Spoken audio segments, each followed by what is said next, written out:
Irmãos, graças a Deus por tudo, né? Eu vou ser bem sucinto aqui, só quero fazer uma reflexão com os irmãos nessa noite.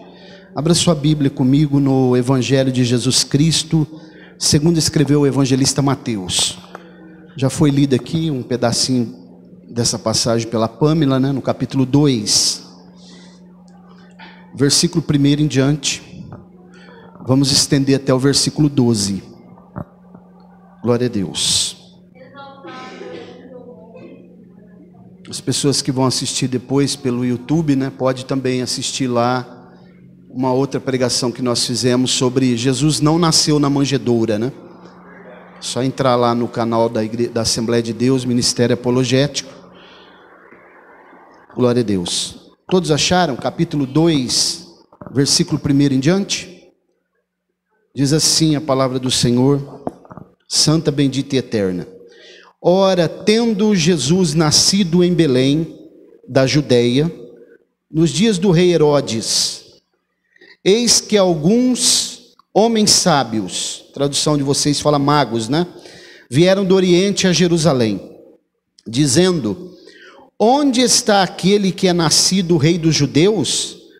Pois nós temos visto a sua estrela no Oriente e viemos para adorá-lo. Ouvindo estas coisas, o rei Herodes ficou preocupado, e toda Jerusalém com ele. E quando ele tinha reunido todos os principais sacerdotes e os escribas do povo, perguntou-lhes onde havia de nascer o Cristo.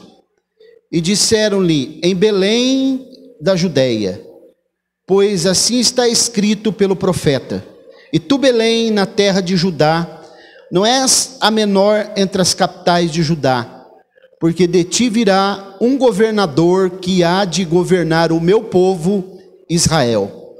Então Herodes, chamando os homens sábios, em particular, inquiriu diligentemente deles acerca do tempo em que a estrela lhe aparecera. E enviando-os a Belém, disse: ide, perguntai diligentemente pelo menino, e quando o achardes, tragam-me a palavra novamente, para que eu também vá e o adore.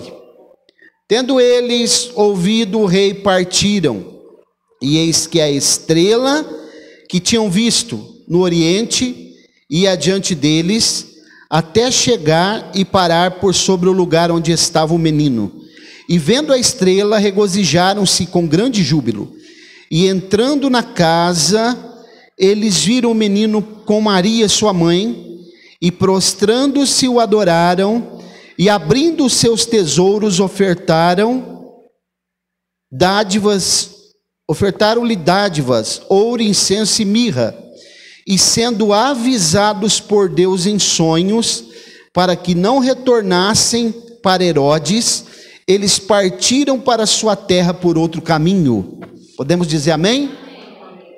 Glória a Deus. Muito bem, irmãos.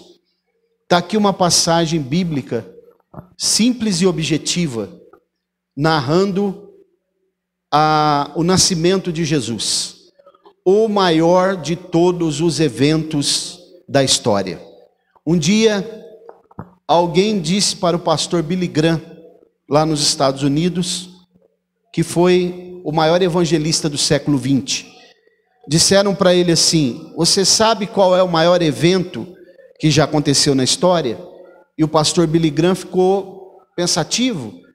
E eles disseram assim: o maior evento da história foi quando o homem pisou na lua. E ele respondeu logo depois: não, o maior evento da história foi quando Deus pisou na terra. Foi quando Jesus veio, né, como homem. E essa passagem que nós lemos aqui, ela traz muitas coisas aqui, estão reveladas nas entrelinhas desse texto. Nunca se pode confundir esses personagens aqui, que a Bíblia chama de magos, magoi, né, a palavra grega aqui, que significa sábios, homens sábios. Esses magos aqui nada tem a ver com ocultismo, com bruxaria, com coisas ocultas, mas sim com pessoas, cientistas da época, homens que estudavam os astros, as estrelas. Aliás, é muito antigo essa ciência, astronomia, que estuda os astros. Os povos antigos, eles deixaram muitos marcos, inclusive que já foram encontrados pela arqueologia, mostrando que eles tinham um conhecimento muito elevado, os povos antigos, sobre astronomia e até astrologia.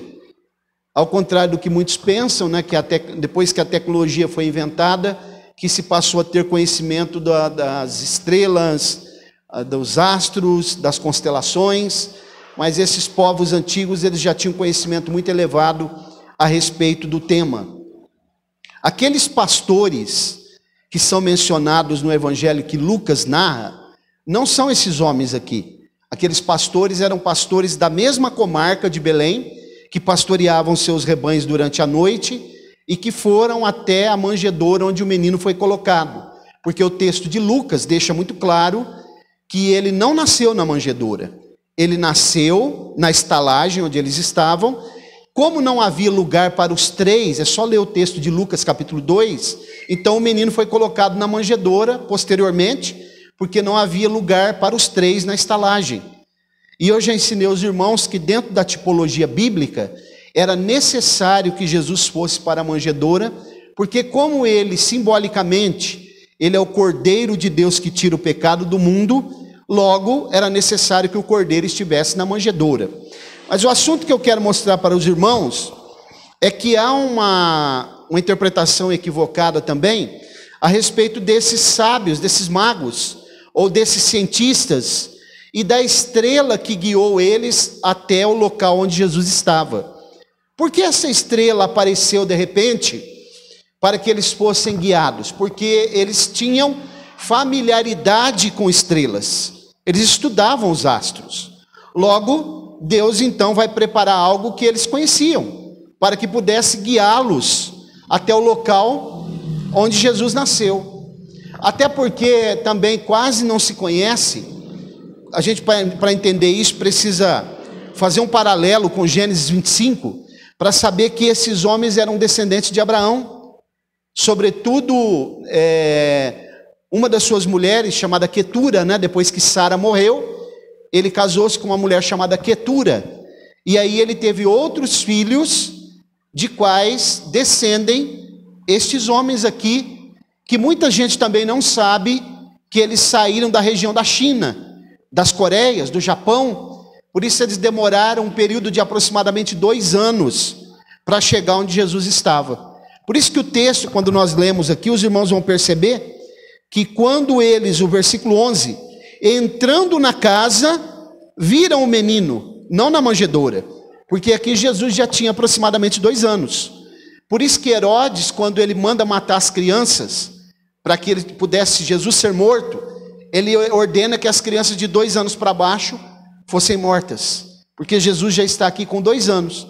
A viagem que eles levaram aproximadamente 2 anos, porque não tinha carro, não tinha o transporte que tem hoje, não tinha avião, então eles precisaram fazer toda essa viagem, ou um camelo, ou cavalos, então demorou muito, e eles eram guiados por essa estrela que era intermitente. Provavelmente essa estrela, que também é chamada de estrela d'alva, provavelmente deve ser o planeta Vênus, né, que os cientistas dizem hoje. Essa estrela pode ser vista até hoje. Mas é interessante que ela aparece aqui na narrativa bíblica, e quando eles chegam em Jerusalém, porque eles vão primeiro para Jerusalém, eles não sabiam onde estava o menino. A estrela vai conduzindo eles. Quando eles chegam em Jerusalém, e eles dão a notícia, e eles perguntam onde está o rei que há de governar o mundo. Herodes, que era o rei que estava subordinado ao Império Romano, ele se preocupa naquele mesmo momento.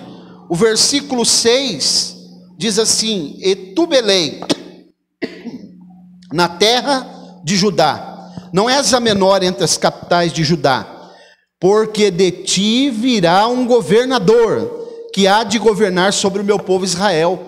Isso daqui perturbou o rei Herodes, pensando ele que Jesus poderia tomar o seu lugar.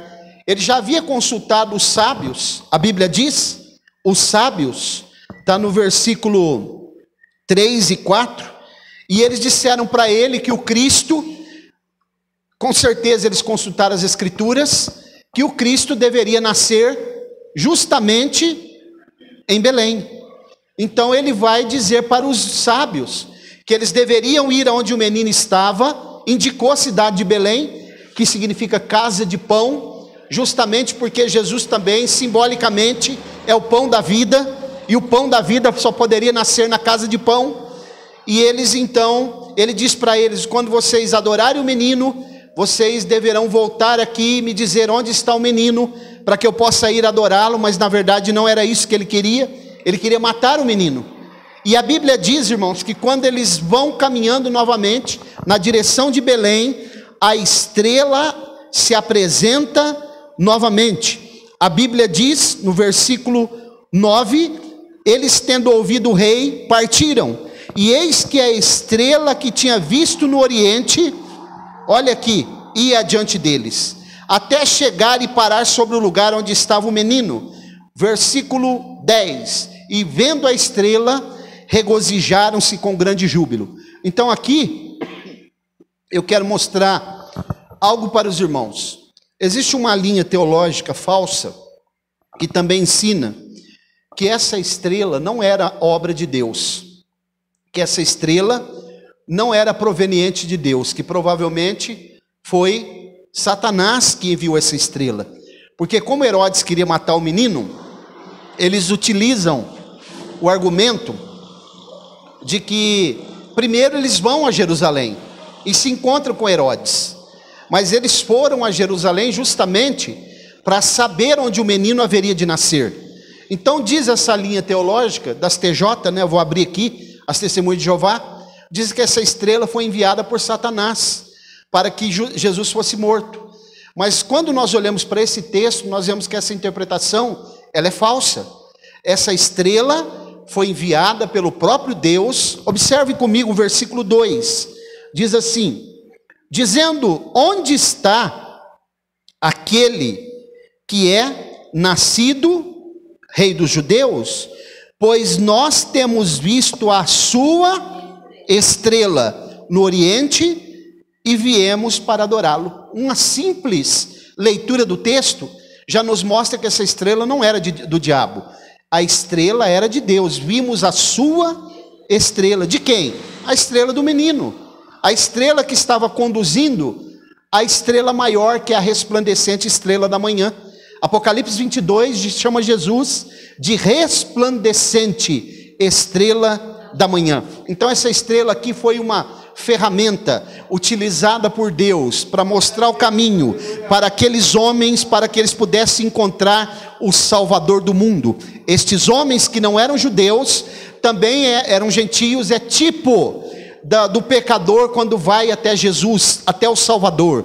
Quando eles visitam aquele menino, eles encontram a salvação, a esperança, a luz do mundo. Estava deitado naquela manjedoura, era o Salvador do mundo, por isso a estrela conduziu eles até onde estava o menino.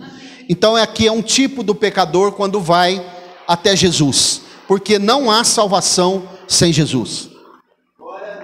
Quando alguém se encontra com Jesus, ele encontra a salvação, ele encontra a luz, ele encontra o caminho certo, ele encontra a vida.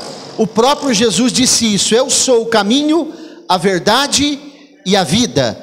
Ninguém vem ao Pai senão por mim. Então esses homens tiveram o privilégio de se encontrarem, de chegarem onde estava o Salvador do mundo. E mais uma coisa que me chama a atenção, quando a gente lê o capítulo 25 de Gênesis, a gente percebe que eles aprenderam esse costume de levar presentes com seu próprio pai Abraão, porque a Bíblia diz que Abraão enviou eles para o Oriente e lhe deu presentes.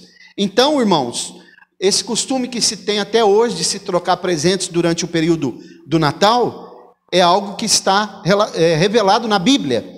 E eles levaram 3 elementos. Não significa que eram 3, né? Às vezes é retratado como 3, mas a Bíblia diz uns homens. Pode ser 3, pode ser 2, pode ser 4. talvez mais, mas eles levam 3 elementos. E que elementos são esses que eles levam de presente para o menino? Está no versículo 11.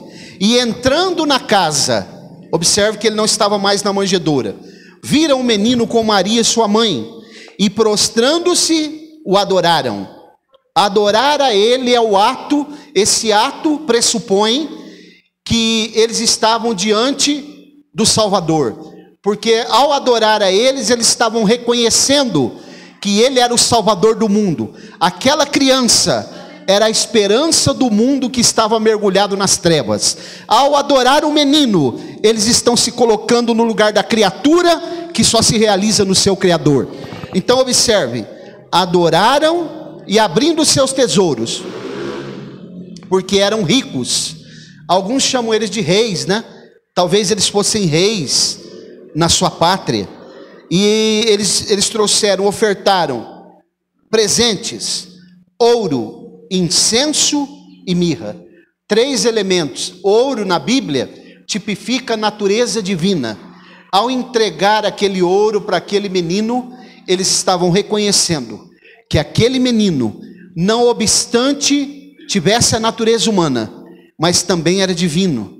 Aquele menino não veio por obra do homem, mas por obra de Deus. Aquele menino é Deus se fazendo carne. Aquele menino é o verbo divino habitando no meio dos homens. Aquele menino é a esperança do mundo, que agora está inserida no contexto da humanidade. Aquele menino veio para resgatar aqueles que se haviam perdido. Por isso eles ofertam o ouro, que tipifica a natureza divina.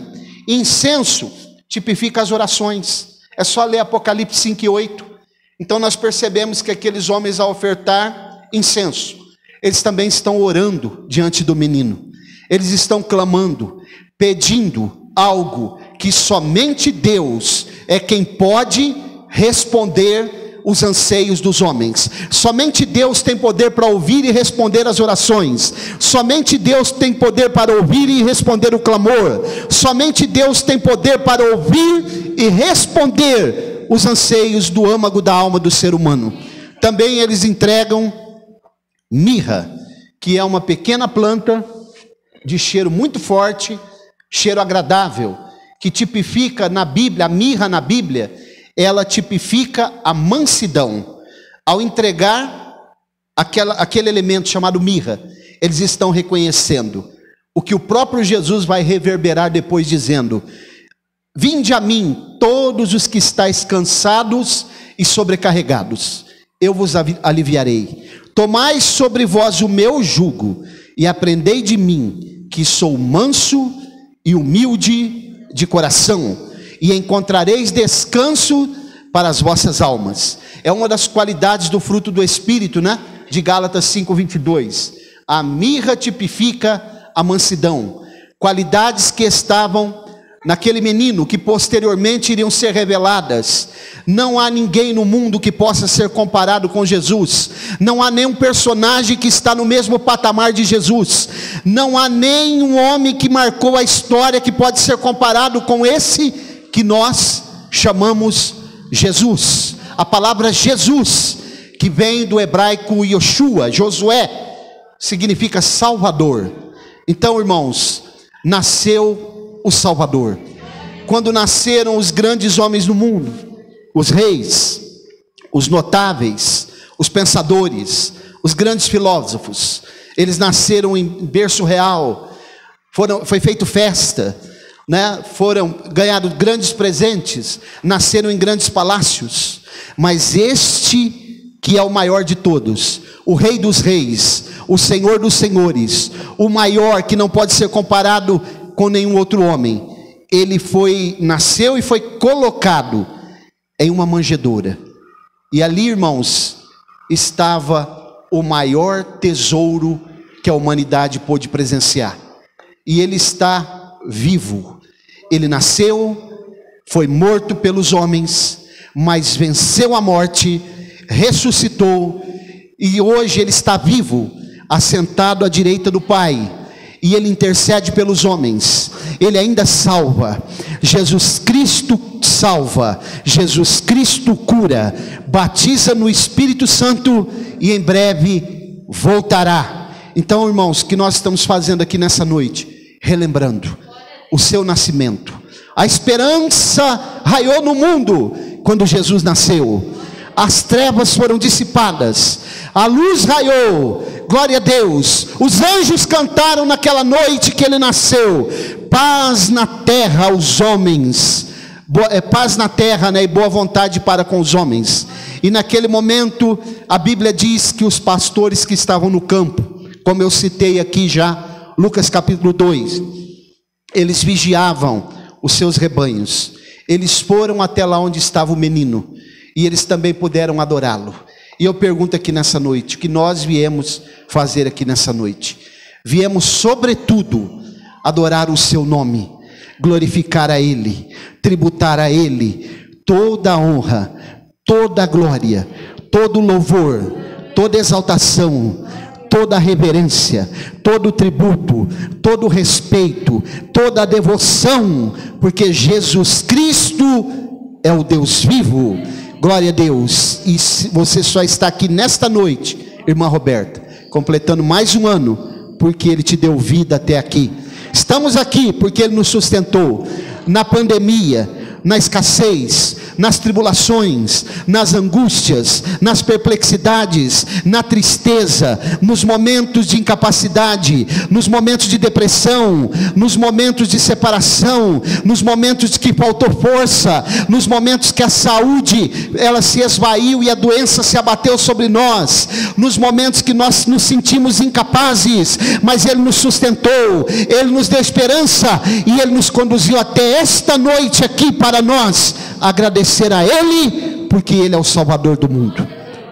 Termina essa reflexão perguntando: você está pronto para ser guiado por esse Deus, para ser guiado pela resplandecente estrela da manhã, não por aquela estrela que nós chamamos de estrela d'alva, que é o planeta Vênus, mas pela a verdadeira estrela, a resplandecente estrela da manhã? Porque existem estrelas, segundo a ciência, que elas já morreram, elas não brilham mais, elas estão lá, dá para ver a luz ofuscada delas, mas Jesus continua brilhando todos os dias, principalmente na vida daqueles que tomam a decisão e se entregam a Ele e decidem servi-lo, decidem ir até Ele, como esses cientistas, estes homens decidiram. Eles buscaram a Jesus, eles foram guiados, eles encontraram Jesus e adoraram a Ele quando estava diante dele. Você está pronto para fazer isso? Que nós possamos guardar essa palavra no nosso coração. Quem tem ouvidos para ouvir, ouça. Eu quero saber se tem nessa noite alguém que ainda não é crente, ainda não tomou uma decisão, ainda não se prostrou diante dele, mas que quer nessa noite, se tiver, só dar um sinal com a mão, nós estaremos orando. Ele estará escrevendo o teu nome no livro da vida, para nunca mais se apagar, porque esse menino ainda salva. Glória a Deus. Tem alguém que está afastado e quer voltar hoje? É uma noite oportuna também. Glória a Deus. Se tiver, nós vamos orar. Se não, eu quero finalizar. Glória a Deus. E dizer que a nossa direção hoje não são as estrelas siderais, né? Mas a resplandecente estrela da manhã. Glória a Deus. Nosso Deus nos dirige, nos guia, e o Espírito Santo a cada momento nos dá a direção certa, e nós precisamos caminhar até o fim. Tem alguém? Se não, vamos orar. Glória a Deus. Coloque-se de pé, por favor.